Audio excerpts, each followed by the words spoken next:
இன்றைய நிகழ்ச்சி முழுக்க முழுக்க தேர்தல் பற்றிய மக்களின் பார்வை எப்படி உள்ளது, மக்களுக்கு எப்படிப்பட்ட பார்வை தேவை, தேர்தல் பற்றிய சந்தேகங்கள் என்ன. இந்த நிகழ்ச்சியில் பங்கேற்று ஆன்றோர்களும் சமூக ஆர்வலர்களும் சிறப்பான கேள்விகளை கேட்டு தங்களுடைய ஐயங்களை போக்கிட உள்ளார்கள். பொலிட்டீஷியன்ஸுக்கு ஏன் ரிட்டையர்மெண்ட் ஏஜ் வைக்க மாட்டேன்றாங்க? ஆனால் ஓட்டு போடாதவங்க மேலே என்ன நடவடிக்கை எடுக்க போய் குடிச்சிட்டு எலெக்ஷனில் பேசியிருக்கிறாரு. 49 போட விரும்புகிறவர் அந்த பூத்தில் போன உடனே என்ன செய்யணும்? நல்ல சுயேட்சை வேட்பாளர்கள்லாம் நிறைய பேர் இருக்கிறாங்க. அவங்க எப்படி இந்த மீடியாவோட போட்டி போட்டு எப்படி தன்னை வெளி கொண்டுட்டு வர்றது?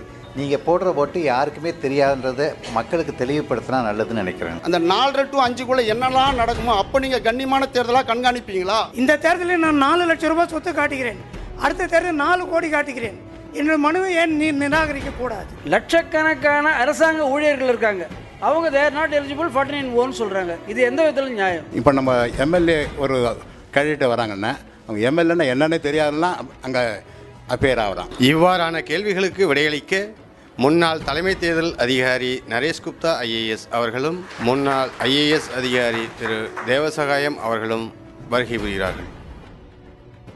எலெக்ஷனை பற்றி ஒரு இந்தியாவிலே ஒரு எக்ஸ்பர்ட்னு சொன்னால் மிஸ்டர் நரேஷ் குப்தா. நானும் எலெக்ஷன் நடத்தியிருக்கோம், எலக்ட்ரானிக் ஆஃபீஸராக எல்லாம் எலெக்ஷன் என்னென்னு தெரியும். ஆனால் இவர் உள்ள அதை டீட்டெயிலாக எலெக்ஷன் சீஃப் எலெக்ஷன் ஆஃபீஸராக 7-8 வருஷம் இருந்தவர். உங்களுக்கு என்ன கேள்வி கேட்கணுமோ, என்ன சந்தேகம் இருக்கோ, எங்களால் என்ன பதில் கொடுக்க முடியும், கண்டிப்பாக பதில் கொடுக்குறோம். இந்த இலவசங்கள் மூலமாக மக்களை கவர்ந்து ஓட்டு வாங்குவதை விட இந்த குஜராத்தில் நடந்தது போல் நல்ல திட்டங்களை கொடுத்து ஓட்டு வாங்கி அவர்கள் மேலும் பல அரசியல் தலைவர்களாக மாறலாம், அவர்கள் ஆட்சிக்கு வரலாம். அதன்படி செய்வதற்கு ஏதாவது வழி உண்டா? அதான் நாங்கள் சொல்கிறோம். இலவசங்கள் கொடுக்கறது மிகவும் மோசமான ஒரு ப்ராக்டிஸ். இலவசங்கள் கொடுக்கும்போது மக்களை உழைக்காமலே ஆக்கிடுறாங்க. ஆக்சுவலி இலவசங்கள் கொடுக்கறது ஒரு ஒரு ஒரு ஒரு ஒரு இனத்தையே நாசமாக்குறது மாதிரி தான். ஒரு தினக்கு பசியாக இருக்கிறவனுக்கு ஒரு மீன் கொடுத்தீங்கன்னா அன்னைக்கு குக் பண்ணி சாப்பிட்ருவான். அவனுக்கு மீன் பிடிக்க கற்றுக் கொடுத்தா அவனுக்கு வாழ்நாள் முழுதும் அவனுக்கு.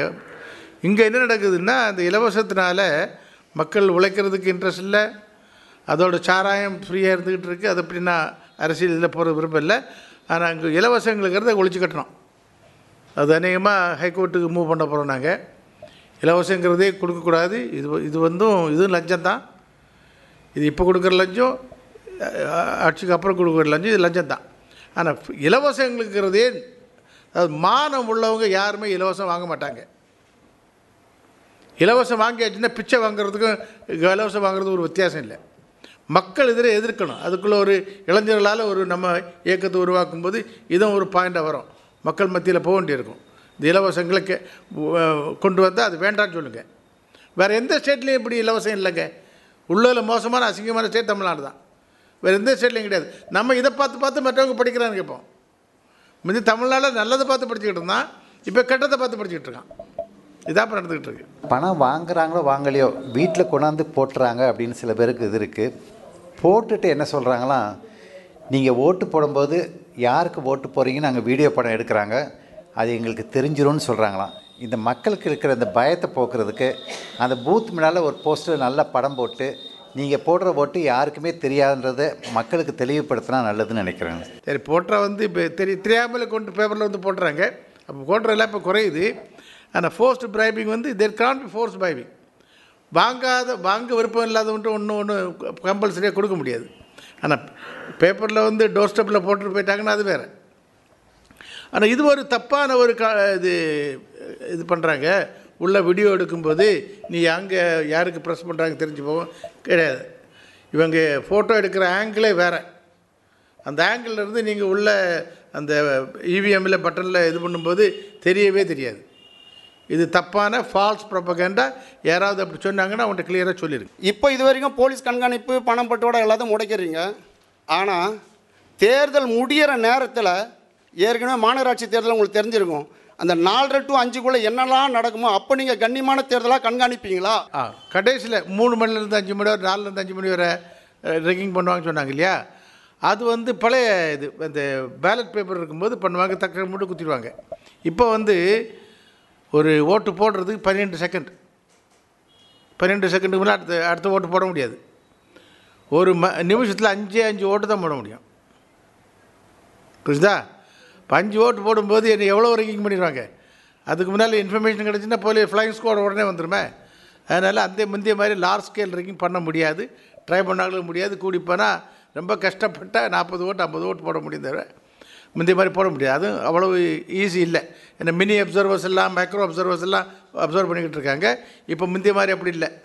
இப்போ செல்ஃபோனில் இதெல்லாம் கணக்கு இம்மீடியட் பார்த்துக்கிட்டு இருக்கும்போதே இன்ஃபர்மேஷன் போயிடுது. உலகத்திலேயே அதிகமான பார்ட்டிஸ் கட்சிகள் இருக்கிற இந்த நாடுன்னு சொன்னால் இந்திய நாடாக தான் இருக்கணும். யார் என்ன நினைக்கிறாலும் உடனே நான் நினச்சாலும் பாலு நினச்சா விட நாளைக்கு ஒரு கட்சி ஆரம்பிக்கணும், ஒரு சின்ன யூனிட்டி, ஒரு பிளாக், ஒரு கூட்டணியில் சேர்றோம், தேர்தலில் நிற்கிறோம். என்ன வழிமுறைகள், என்ன தகுதிகள் இருக்கணும்? ஒரு வழிமுறையே இல்லாதவர் இருக்குங்களா சார்? நாளைக்கு நான் நினச்சா விட ஒரு கட்சி ஆரம்பிக்கலாம். ஏன் அது தேர்தல் அது நீங்கள் என்ன செய்யக்கூடாது? அதுக்கான ஒரு மாறுதல். ரெஜிஸ்ட்ரேஷன் ரொம்ப சிம்பிளாக இருக்குது. பட் டீரெஜிஸ்ட்ரேஷனுக்கு பவர்ஸ் இல்லை கமிஷனுக்கு. ஸோ அதோ டிஃபிகல்ட்டி இருக்குது. So registration is very very simple ஒரு procedure. And the problem is, this is also one of the subjects for electoral reforms. So Election Commission has taken up, has posed this problem.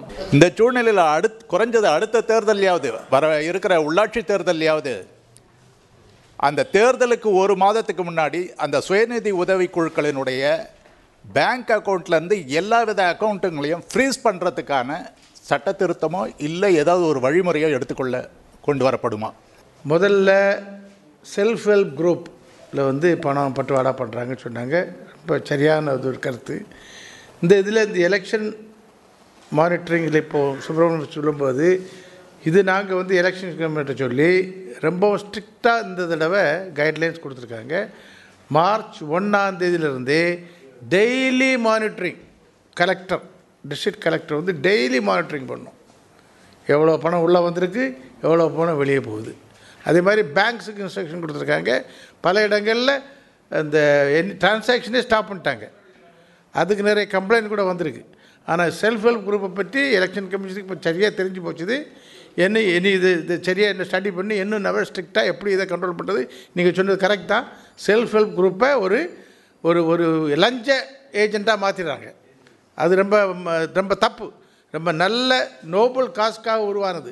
ஓட்டு போடுறவங்க வந்து அவங்களுக்கு ஒரு qualification அந்த மாதிரி ஒரு system. ஜனநாயக நாட்டில் எல்லாரும் ஓட்டு போடலாம், எல்லாரும் படித்தவங்க படிக்காதவங்க விஷயம் தெரிஞ்சவங்க தெரியாமல் எல்லாரும் ஓட்டு போடலாம் என்பது சாதாரண மக்களை இந்த மாதிரி அரசியல்வாதிகள் வந்து அவங்களுக்கு வந்து இராமல் கொடுத்து அவங்கள அட்ராக்ட் பண்ணி ஓட்டை வாங்கிடுறாங்க. இதுக்கு பதில் சொல்லணும். ரைட் டு ஓட் எல்லாருக்குமே ஏன் ஓட்டு உரிமை? படித்தவங்களுக்கு மாத்திரம் ஓட்டு உரிமை கொடுக்கக்கூடாதா? நம்ம ஜனநாயகத்துக்கு பெருமை இதுதான். ஏன்னா இப்போது இங்கிலாந்து தான் ஜனநாயகத்தை ஆரம்பிச்சது. அங்கே வந்து பல வருஷமாக யூனிவர்சல் சஃப்ரேஜ் கிடையாது. முதல்ல அரிஸ்டோக்ராட்ஸுக்கு மாத்திரம் இருந்தது. அதாவது பெரிய பெரிய நில ஓனர்ஸு, அதாவது சொல்லுவாங்களே டியூக்ஸு, அவங்கள அந்த அரிஸ்டோக்ராட்ஸ்னு சொல்லுவாங்க, அவங்களுக்கு தான் இருந்தது. பெண்களுக்கு கூட ரொம்ப இப்போ சமீப காலத்தில் தான் பெண்களுக்கு ஓட்டுக்கு கொடுத்தது. அதே மாதிரி அமெரிக்காவிலையும் இந்தியாவில் இருந்தால் டே 1 இருந்தே யூனிவர்சல் அடல்ட் சஃப்ரேஜ் எல்லாருக்கும் தெரிஞ்சது தான். இங்கே வந்து கல்வி அறிவு குறைவு. ஆனால் ஒன்று சொல்கிறேன், கல்வி அறிவு குறைவாக இல்லைன்னா அவனுக்கு புத்தி இல்லைன்னு நினைக்காதுங்க. கண்டிப்பாக நம்ம ஜனநாயகத்தை காப்பாற்றிருக்கிறது இவங்க தான். இந்த தேர்தலில் நான் 4 லட்சம் ரூபாய் சொத்து காட்டுகிறேன், அடுத்த தேர்தல் 4 கோடி காட்டுகிறேன், என்னோட மனுவை ஏன் நிராகரிக்கக்கூடாது? 4 லட்சம் காட்டினேன், அடுத்த தேர்தல் 4 கோடியை காட்டுகிறேன். எவ்வாறு சம்பாதித்த தேர்தலை ரிஜெக்ட் பண்ணலாமே? போன லட்சம் 4 லட்சம் 4 கோடி காட்டியிருக்கிறாங்க. எவ்வாறு சம்பாதிக்கப்பட்டது அரசியல் எவ்வாறு வந்து அனுமதிக்கிறது? அதான் போன எலெக்ஷனில் இப்போ 4 கோடி, இப்போ 40 கோடி.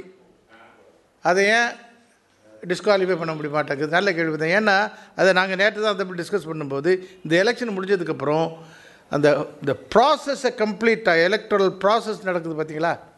என்றைக்கு நோட்டிஃபிகேஷன் இஷ்யூ பண்ணுறாங்க, என்றைக்கு நாமினேஷன் ஃபைல் பண்ண ஸ்டார்ட் பண்ணுறாங்க, அப்புறம் நாமினேஷன் எப்போ வர, ஸ்க்ரூட்டினி, விட்ராயல், ஃபைனல் டிக்ளரேஷன். இப்போ வந்து உங்களுக்கு ஆப்பட என்ன நோட்டிஃபை பண்ணுறாங்க, நாமினேஷன் ஆரம்பிச்சிருது. கேண்டிடேட் செலக்ட் பண்ணுறதுக்கு டைமே கிடையாது, அதுக்கு டைம் கொடுக்கணும். அப்புறம் நாமினேஷன், அதுக்கப்புறம் ஸ்க்ரூட்டனிக்கு குறைஞ்சது இப்போ அஃபிடவிட்லாம் கொடுக்குறாங்க பார்த்தீங்களா, அதை பார்த்து அது சரியாக தப்பானு பண்ணுறதுக்கு டைம் இல்லையே, அதுக்கு டைம் கொடுக்கணும். அது பார்த்து அது தப்பாக அஃபிடவிட் கொடுத்தா டிஸ்குவாலிஃபை அப்போவே பண்ணிடலாம், பவர் இருக்குது. ஆனால் இப்போ அதுக்கு டைமே இல்லையே.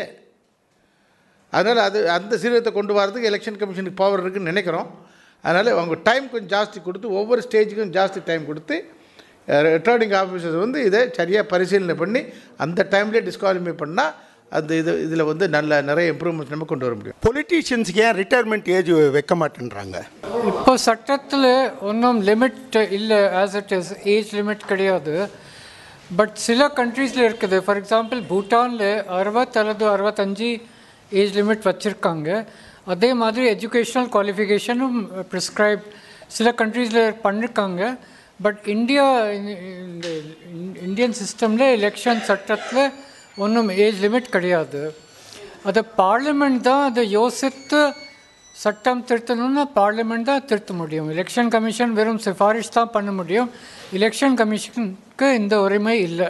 49O போட விரும்புகிறவர் அந்த பூத்தில் போன உடனே என்ன செய்யணும்? 49O actually as it is ஒரு இந்த ரூலில் என்ன ப்ரொவிஷன் இருக்குது, யாராவது பூத்துக்கு போனால் அவருக்கு ஓட் போடுறதுக்கு இஷ்டம் இல்லைன்னா he wants to refuse to ஓட்டு, அப்போது ரெஜிஸ்டர் ஆஃப் ஓட்டர்ஸ் மெயின்டைன் பண்ணுறாங்க, அதில் பதிவு பண்ணுவாங்க that such and such voter refuse to ஓட்டு, அவருடைய கையெழுத்து வாங்குவாங்க. அதற்காக தனி ஃபார்ம் கிடையாது, தனி படிவம் கிடையாது. இந்த சட்டம் திருத்தத்துக்கு எலெக்ஷன் கமிஷன் ரெக்கமெண்டேஷன் பண்ணியிருக்காங்க கவர்மெண்ட் ஆஃப் இந்தியாவுக்கு. பிகாஸ் என்ன ஆயிடுது, இந்த எக்ஸிஸ்டிங் முறையில் போலிங் ஏஜென்ட்ஸ்க்கு தெரிஞ்சு போவோம் இந்த ஓட்டர் யாருக்கா ஓட் போடல. ஒரு சுப்ரீம் கோர்ட்டில் இது சம்பந்தமாக ஒரு கேஸும் பெண்டிங்காக இருக்குது. ஸோ அதுவரை ஒன்றும் பண்ண முடியல. இப்போ வருகிற எலெக்ஷனுக்கு அடுத்த ரிசல்ட் 1 மாத காலம் இடைவெளி இருப்பதனால மக்களுக்கு ஒரு அச்சம் இருக்கிறது. இவிஎம்ஸ் எல்லாம் பத்திரமா வைப்பாங்க, அதில் ஒன்றும் சந்தேகம் இல்லை. சீல் பண்ணி வைக்கிறது, ஏஜென்ட்ஸு அல்லது கேண்டிடேட்ஸும் சீல் போடலாம். They can even put their people to sleep also outside. அப்புறம் எலெக்ஷன் ஏதாவது கோர்ட்டில் கேஸ் பெண்டிங்காக இருக்கும்போது எலெக்ஷன் பெட்டிஷன் யாராவது ஃபைல் பண்ணால் courts may take even 2-3 years for disposal. அதுவரை இவிஎம் சேஃபாக பத்திரமா இருக்கும். ஸோ அதனால் அந்த ஆஸ்பெக்டில் ஒன்றும் சந்தேகம் இருக்கக்கூடாது. லஞ்சம் கொடுக்குற கேண்டிடேட்டை டிஸ்குவாலிஃபை பண்ணுவாங்களான்னு கேட்டாங்க. இது ரொம்ப நல்ல கேள்வி. ஆமாம், இப்போ வந்து இந்த மெத்தடில் இப்போ அது டீட்டெயிலாக அவர் சுப்பிரமணியம் சொல்லலை. இதில் வந்து ஒன்று ஷேடோ ரெஜிஸ்டர், அப்புறம் வந்து what evidence what is call folder of evidence, 2 document maintain பண்ணுறாங்க.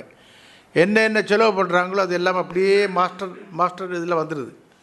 அது அவங்க எலெக்ஷன் கமிஷனில். இப்போ வந்து என்னென்னா முதல் முறையாக இன்கம் டேக்ஸ் டிபார்ட்மெண்ட் இதில் வந்திருக்காங்க.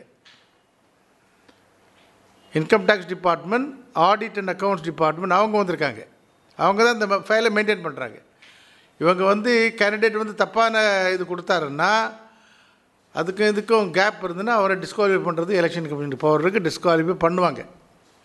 அது மாத்திரம் இல்லை, இந்த தடவை என்னென்னா மிகவும் ஊழல் நடக்கக்கூடிய தொகுதிகளில் எலெக்ஷனை கேன்சல் பண்ணாலும் பண்ணுவாங்க.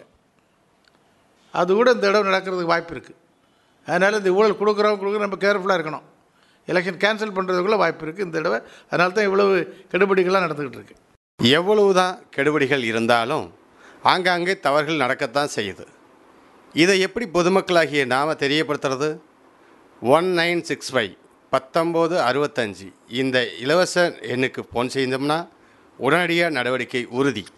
இந்த கருத்தரங்கு நிகழ்ச்சியில் கலந்து கொண்டு பல்வேறு வகையான கேள்வி பதில்களாக, விளக்கங்களாக, அனுபவங்களாக, கருத்துரைகளாக தங்கள் சந்தேகங்களுக்கு விளக்கமாகவும் எடுத்து கூறியிருப்பார்கள் என்று நம்புகிறோம். இதே போன்ற கேள்வி உங்களுக்குள்ளும் உண்டு. உங்கள் கேள்விகளை எங்களுக்கு அனுப்புங்கள். நாங்கள் விடை காண தயாராகிறோம். நன்றி.